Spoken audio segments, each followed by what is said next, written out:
Start करने जा रहे हैं linear differential equation of order greater than 1 with constant coefficient. ठीक है, तो इसमें जो है हम जो है इसमें अभी तक जो भी पिछला जो है पढ़ा है हमने, तो उसमें क्या होता था कि सिंगल जो है डेरिवेटिव दिए रहते थे जो है, और सिंगल दिए रहते थे या दो दिए रहते थे। ठीक है, लेकिन अब हम यहाँ पे जो है जो देखेंगे 1 और मोर देखेंगे, मतलब उसके जो डेरिवेटिव होंगे एन टर्म्स तक भी जा सकते हैं, 1 होंगे, 2 होंगे, 3 भी 4 5 ऐसे जो है कंटिन्यू बढ़ सकते हैं डेरिवेटिव उसके। ठीक है, तो हम स्टार्ट करते हैं। ठीक है, इसके बारे में हम एक एक बारे में जो है पता करेंगे जो है कि क्या होता है हाई ऑर्डर, हाई ऑर्डर क्या होता है, क्लियर है। और लीनियर इक्वेशन क्या होता है, लीनियर इक्वेशन मतलब क्या होता है आपका। ठीक है, लीनियर इक्वेशन कहते क्यों हैं। ठीक है, और इसका जो है with coefficient constant, with constant coefficient क्यों कहते हैं इसको, कांस्टेंट कोफिशिएंट क्या होता है इसका। ठीक है, तो इसका पहले हम मीनिंग। ठीक है, तो इसका जनरल इक्वेशन क्या होगा, तो जनरल इक्वेशन इसका d power n y upon d x power n plus d n minus one y upon d x power n minus one plus d n minus two y d x n minus two. ध्यान रखना है यहाँ पे constant coefficient भी लेके चलेंगे। ठीक है, तो प्लस के यहाँ पे हो जाएगा K1। ठीक है, प्लस K1 डी की power n minus two y d x power n minus two plus K2 d n minus three y upon d x n minus three dot dot dot जो है आपका हो जाएगा के N Y equal to ये हो जाएगा आपका F x function of x. Clear है, तो देखो ये जो हमारे हाई ऑर्डर जो है इसके ये जो n है यही हमारा हाई ऑर्डर है। ठीक है, यही हमारा हाई ऑर्डर है। क्लियर है, और जो हमारा लीनियर इक्वेशन है, लीनियर इक्वेशन क्यों कहते हैं, तो लीनियर इसको यहाँ पे लिख चलते हैं हाई ऑर्डर या हायर ऑर्डर भी बोलते हैं इसको, हायर ऑर्डर लिखो, हायर ऑर्डर। हायर ऑर्डर क्या होगा इसका, हायर ऑर्डर जो होगा इसका जो n है, जो n है यही आपका हायर ऑर्डर बताएगा। तो ये हो सकता है 1 2 3 कुछ भी हो सकता है। ठीक है, लेकिन इसकी जो डिग्री होगी, इसकी जो डिग्री होगी ये 1 होगी, डिग्री इसके 1 होगी, तो इसीलिए जो है इसको हम कहते हैं लीनियर इक्वेशन। जब भी इसके डिग्री अगर 1 होगी तो इसको बोलेंगे हम लोग लीनियर इक्वेशन बोलेंगे। ठीक है, लीनियर इक्वेशन बोलेंगे। और ध्यान रखना है लीनियर इक्वेशन में कि इसमें जो है आपका कोई भी वेरिएबल जो है मल्टीप्लाई में नहीं होना चाहिए। मैंने फिर क्या बोला कि जैसे ये होता है y d y upon d x, तो ये वाला आपका जो है ये मल्टीप्लाई नहीं होना चाहिए, किसी भी डेरिवेटिव के साथ मल्टीप्लाई नहीं होना चाहिए।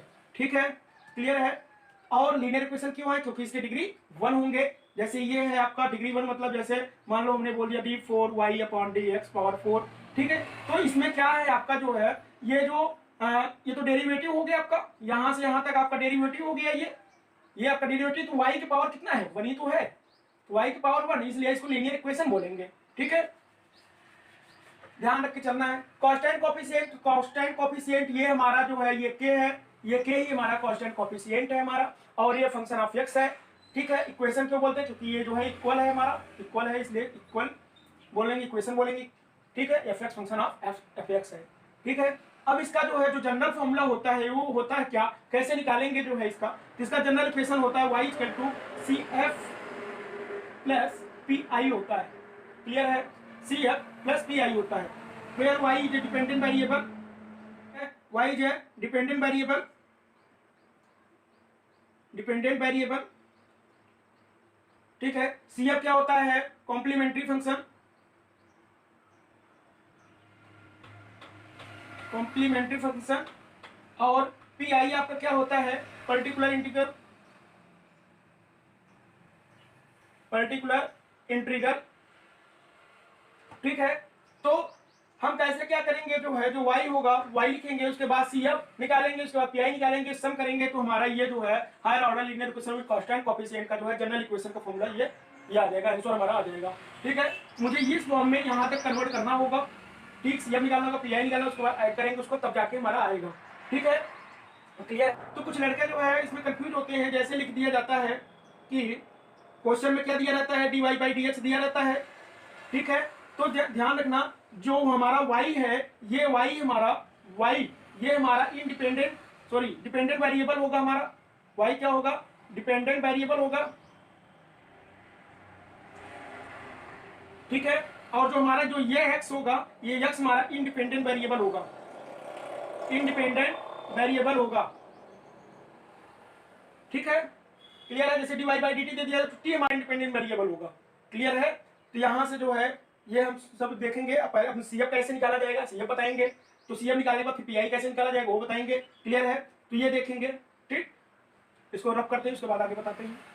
इसी में चीज ध्यान रखना हमेशा, ये जो हमारा ऐसे लिखा होता है इसमें d square y upon d x square लिखा है, तो ध्यान रखिएगा अगर इसको देखा जाए इतना, ये वाला ऑप्शन, इसको जो है हम लोग जो है कन्वर्ट करेंगे डिफरेंशियल ऑपरेटर में। इसको लिखेंगे डी वाई, क्या लिखेंगे? डी वाई लिखेंगे। मतलब जब भी अगर कहीं भी लिखा हो जैसे डी अपॉन डी एक्स बोलते हैं डी, क्लियर है? क्लियर है? कैपिटल डी बोलते हैं। अगर यहीं पे अगर डी स्क्वायर लिखा जाए, ऐसे कर दिया तो डी स्क्वायर हो जाएगा। क्यूब लिखा है तो क्यूब हो जाएगा। क्लियर है? और अगर यहाँ पे 4 लिखा है तो डिफरेंशियल ऑपरेटर जो है हमारा ये 4 हो जाएगा, ऐसे कंटिन्यू होगा। तो ध्यान रखने वाली बात ये है, जो डी अपॉन डी एक्स होता है उसको हम क्या बोलते हैं? डी बोलते हैं। कभी कभी ध्यान रखिएगा, कभी ऐसे भी लिखा रहेगा वाई डैक्स, तो डैक्स का भी मतलब होता है कि क्या? डी अपॉन डी एक्स, यानी इसको हम लिख सकते हैं डी। ध्यान रखने वाली बात है, ठीक है। डबल डैक्स लिखा है तो डी स्क्वायर हो जाएगा, ठीक। ये सब ऑपरेटर है। डी क्या है? डिफरेंशियल ऑपरेटर, डिफरेंशियल ऑपरेटर है आपका, ठीक है। क्लियर है? तो अब इसके आगे थोड़ा सा और हम इसका समझाएंगे कि सीएफ कैसे निकालते हैं। सीएफ निकालना हम आपको सिखाएंगे, ठीक है। उसके बाद पीआई निकालना सिखाएंगे, ठीक है। उसके बाद हम आपको एक दो क्वेश्चन में जो है क्वेश्चन करके दिखाएंगे कैसे होगा। क्लियर है? यदि करिएगा फ्लो चार्ट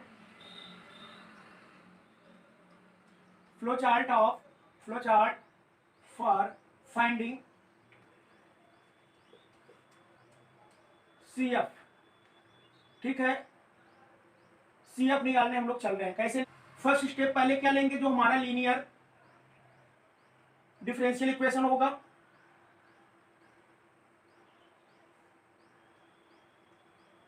फर्स्ट हमारा लीनियर डिफरेंशियल इक्वेशन होगा, ठीक है। सेकंड स्टेप क्या होगा? Step first, step second,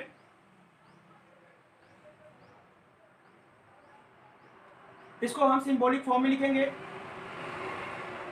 symbolic form में लिखेंगे। सिंबॉलिक फॉर्म का मतलब होता है जो हमारा डिफरेंशियल ऑपरेटर था D, D square, D cube, ऐसे करके लिखेंगे, ठीक है। डी मतलब समझते हैं आप? D y upon d upon d x, इसको हम लोग बोलते हैं, ठीक है। Clear? D upon d differential operator, ठीक है। ये हो गया। उसके बाद स्टेप थर्ड, ठीक है, सिंबॉलिक फॉर्म हो गया इसमें। उसके बाद इसमें जो है आपका फंक्शन ऑफ डी निकालेंगे, फंक्शन ऑफ डी निकालेंगे। क्लियर है? फंक्शन ऑफ डी निकालेंगे। जहां जहां हमारा एक्स रहा होगा वहां पे हम डी रख देंगे। क्लियर है? अब डी निकाल लेंगे। स्टेप फोर हम निकालेंगे ऑक्सिलरी निकाल लेंगे। क्या निकालेंगे? ऑक्सिलरी निकालेंगे आपका, ठीक है। अब काफी लड़के कहते हैं ऑक्सिलरी कैसे निकाल, तो इसका हम सिखाएंगे ऑक्सिलरी कैसे निकाला जाता है, ठीक है। ये भी अभी हम बताएंगे, ठीक है। ऑक्सिलरी इक्वेशन, तो जहां जहां हमारा डी रहेगा वहां हम रखेंगे एफ एम बराबर 0।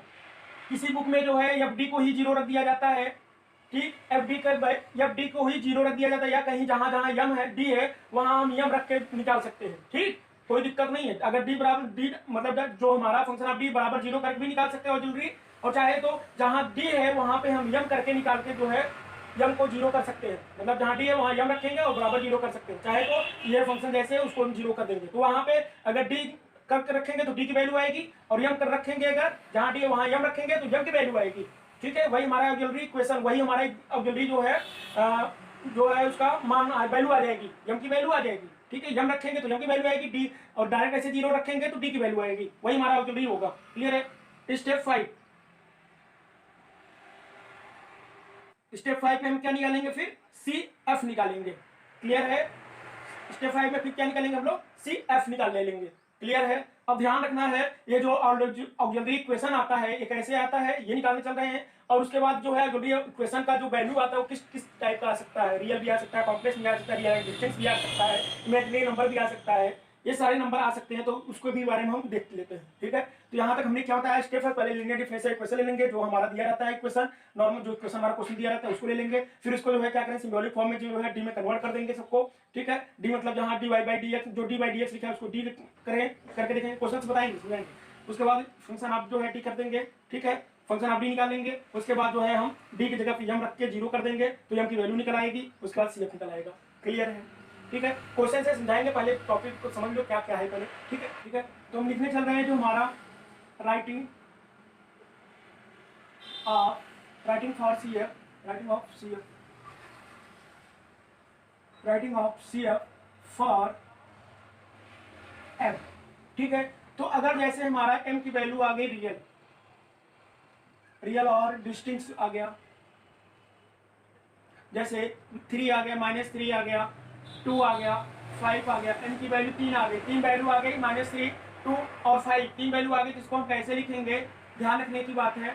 तो लिखेंगे हम इसको, ठीक है, तो ऐसे लिखेंगे सी ई के पावर ई पावर -3x प्लस C2 ई के पावर 2x प्लस C3 की पावर ई पावर 5x, ऐसे करके लिखेंगे। क्लियर है? जो हमारे ये ई की पावर जो होते हैं वो जो हमारे नंबर आएंगे वही लिखते चले जाएंगे। क्लियर है? ये हमारा क्या है, सी एफ है, ये हमारा सी एफ आ गया। क्लियर है? ठीक है, ठीक। अब हम चलेंगे देखने पी आई। ठीक है, तो पी आई कैसे निकालते हैं, पर्टिकुलर इंटीग्रल पी आई कैसे निकालेंगे ये देखेंगे। क्लियर है? तो पी आई कैसे निकालेंगे वो हम निकालेंगे, फाइंड पी आई। ठीक, जैसे इमेजिनरी नंबर भी अगर आ जाए तो कैसे निकालेंगे, जैसे अगर इमेजिनरी नंबर आता है तो कैसे निकालेंगे, इमेजिनरी नंबर के लिए कैसे निकालेंगे, इमेजिनरी नंबर आ जाए, जैसे इमेजिनरी नंबर आ जाए +-3 आ जाए, तो इसको कैसे निकालेंगे जो है, तो ये हो जाएगा C1 cos 3x plus C2 sign. ठीक है, ऐसे करके लिखेंगे हम लोग। ठीक है, क्लियर है? अब जैसे आ गया 2 + 3i आ गया, 2 + 3i आ गया, तो इसको कैसे, e की power 2x C1 cos 3x plus C2 sin 3x, ऐसे लिखेंगे। ठीक है, ठीक है, तो अब हम आगे चले जो है। ठीक है, तो अब हम चल रहे हैं फाइंडिंग पी आई कैसे निकालेंगे। ठीक है, तो फाइंडिंग पी आई कैसे निकालेंगे, पर्टिकुलर इंटीग्रल कैसे निकालेंगे, ये जो है पी आई बराबर होता है आपका 1/f d into right hand side. Clear है? f/f d into right hand side. Clear है? जैसे हमारा एफ डी दिया हुआ है function D square plus 3d plus 4 बराबर 0 दिया है। तो ठीक है, तो पी आई इसका कैसे निकालेंगे, 1/f d कितना है ये लिखेंगे, आपका ये एफ डी है आपका, तो D square plus 3d plus 4 लिखेंगे इंटू राइट हैंड साइड कितना है, 0 है, तो 0 कर देंगे, मल्टीप्लाई कर देंगे, पी आई बराबर कितना आ जाएगा, 0 आ जाएगा।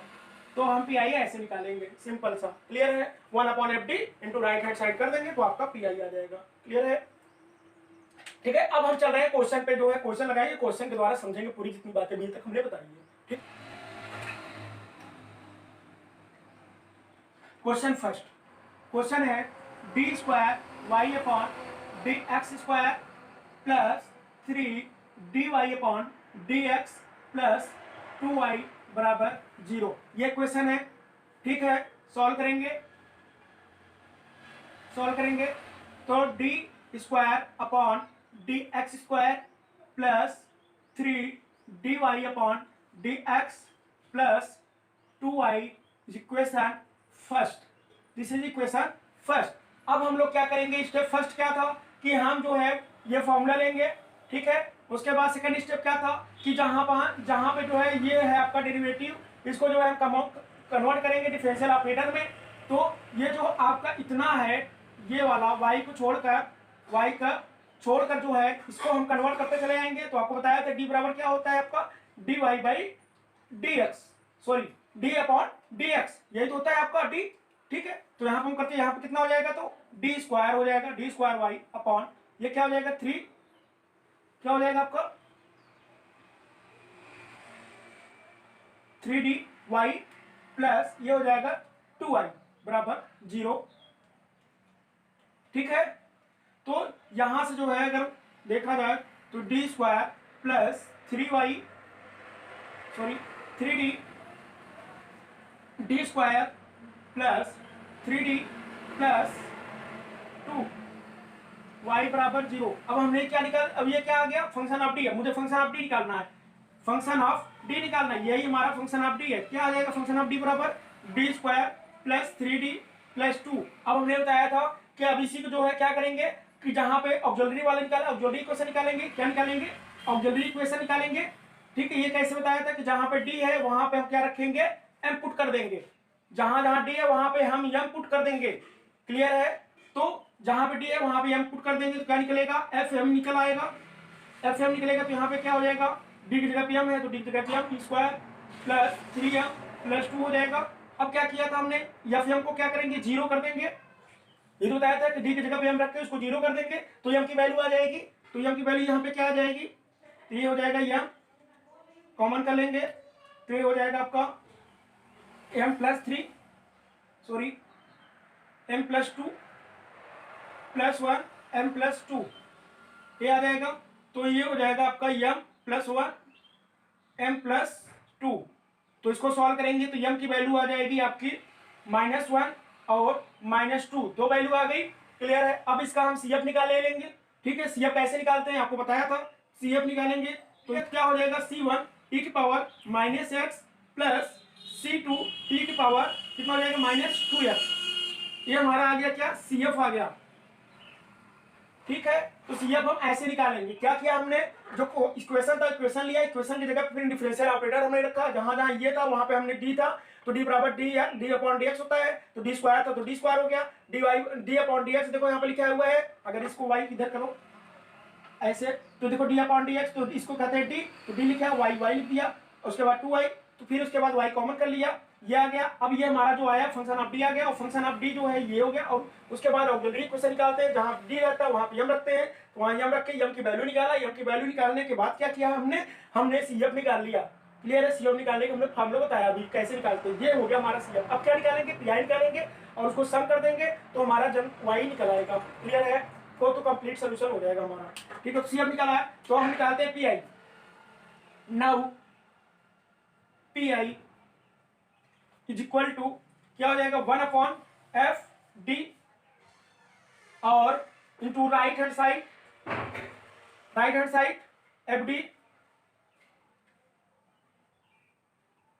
ठीक है, ये आपका हो गया। तो फंक्शन ऑफ डी पीआई क्या हो जाएगा आपका, तो 1/, fd कितना है आपका, D square plus 3d plus 2, D square plus 3d plus 2 हो जाएगा इंटू 0, राइट हैंड साइड कितनी है 0 है, तो ये हमारा पीआई की वैल्यू कितनी आ जाएगी, तो पीआई की वैल्यू आ जाएगी हमारा 0। ठीक है, तो जनरल इक्वेशन y का क्या हो जाएगा, आपको पता है जनरल इक्वेशन y बराबर क्या हो जाएगा। Now complete solution y equal to CF plus PI, PI 0 हो गया आपका, this is a 0 and CF की वैल्यू ये है, तुम्हारा यही आंसर आ जाएगा। तो y बराबर C1 e की power -x plus C2 e की power -2x, this is answer, this is answer. Second question number 2 क्या है आपका, y double x plus 2y plus 2i बराबर 0। ठीक, इक्वेशन फर्स्ट है क्या, देखो अब देखो यही बात। अब ये जो है हमने बताया था कि अगर सिंपल है, अगर एक डेक्स है जैसे y पावर डेक्स लिखा 1, तो ये वाला क्या हो गया आपका, ये आपका कहने का मतलब क्या है, ये हो गया आपका कैपिटल डी, यानी ये सिंगल प्रेजेंट क्या कर रहा है, D upon d x present कर रहा है। अगर डी हो गया तो ये डी स्क्वायर हो जाएगा, बताया था हमने। ठीक है, तो इसको हम क्या लिख सकते हैं, इसको हम लिख सकते हैं डी स्क्वायर वाई है, वाई लिखेंगे प्लस 2, इसको पहले लिखेंगे, ये सिंगल है तो 2d इंटू वाई लिख लिया और प्लस 2y बराबर 0। तो डिफरेंशियल ऑपरेटर हमने चेंज कर लिया। क्लियर है। उसके बाद क्या करेंगे, हमको जो है फंक्शन ऑफ डी चाहिए, तो फंक्शन ऑफ डी जो है चाहिए तो क्या हो जाएगा, D square plus 2d plus 2y बराबर 0। ये हमारा आ गया फंक्शन ऑफ डी। ठीक, क्लियर है। अब क्या करेंगे, जो हमारा जहां पे डी है वहां पे हम रखेंगे यम, तो फंक्शन ऑफ यम निकालेंगे, ऑक्सिलरी निकालेंगे। अब हम क्या निकालने चल रहे हैं, ऑक्सिलरी इक्वेशन। ठीक है, ऑक्सिलरी इक्वेशन निकालने चल रहे हैं, तो एफ एम बराबर 0। ठीक है, तो यम जहां पे डी है वहां पे हम रखेंगे, तो ये हो जाएगा M square plus 2m plus 2 बराबर 0 है। तो अब इसको जो है इसको किससे निकालेंगे, श्रीधराचार्य से निकालेंगे। ठीक है, तो minus b plus minus b square minus 4ac upon 2a, इससे निकालेंगे तो ये आ जाएगा आपका आंसर, m की वैल्यू आ जाएगी, इससे निकालिएगा तो m की वैल्यू आएगी आपकी -2 प्लस -2i अपॉन 2, या इसको लिख सकते हो -1 प्लस माइनस आयोटा। ठीक है, आप चाहे तो ये लिख सकते हो। क्लियर है, तो ये आ गया आपका m की वैल्यू हमारा कैसा आया, ऑक्सिलरी फॉर्म में आया। m की वैल्यू हमारा कैसा आया, और ये सॉरी कॉम्प्लेक्स में आया आपका। m की जो वैल्यू है हमारा कैसा है, कॉम्प्लेक्स नंबर में आया। ठीक है, तो इसका CF निकालेंगे, तो CF कैसे निकलेगा, तो CF बराबर हो जाएगा आपका, m की वैल्यू है -1 प्लस -i, तो हमने बताया था अगर कॉम्प्लेक्स नंबर होगा तो कैसे निकालेंगे, e की पावर -x, ठीक, इंटू ये वाला क्या है 1 है इसका, तो C1 cos x हो जाएगा प्लस C2 sin x हो जाएगा। ये हमारा CF आ गया आपका। ठीक है, अब क्या निकालना है मुझे, PI निकालना है। तो PI निकालने के लिए हमने बताया हुआ था कैसे PI निकालेंगे। PI निकालना है तो PI बराबर होता है 1 upon FD into right hand side. तो PI बराबर हो जाएगा हमारा 1 अपॉन FD, मतलब कहाँ है ये, D square plus 2D plus 2, ठीक है, इंटू राइट हैंड साइड 0 है, तो PI हमारा कितना आ गया, 0 आ गया, यानी हमारी जो यही है यही हमारा y आ जाएगा। तो y बराबर होता है CF प्लस PI होता है, तो ये हो जाएगा हमारा y बराबर ऐसा क्या आ जाएगा, यही आ जाएगा e power -x C1 cos x plus C2 sin x, यही हमारा आंसर हो गया। क्लियर है, ठीक है। अब नेक्स्ट जो है पार्ट में हम बताएंगे इसके आगे का क्वेश्चन, कुछ अच्छे और क्वेश्चन लाएंगे थोड़ा अच्छे लेवल का। ठीक है, क्लियर है।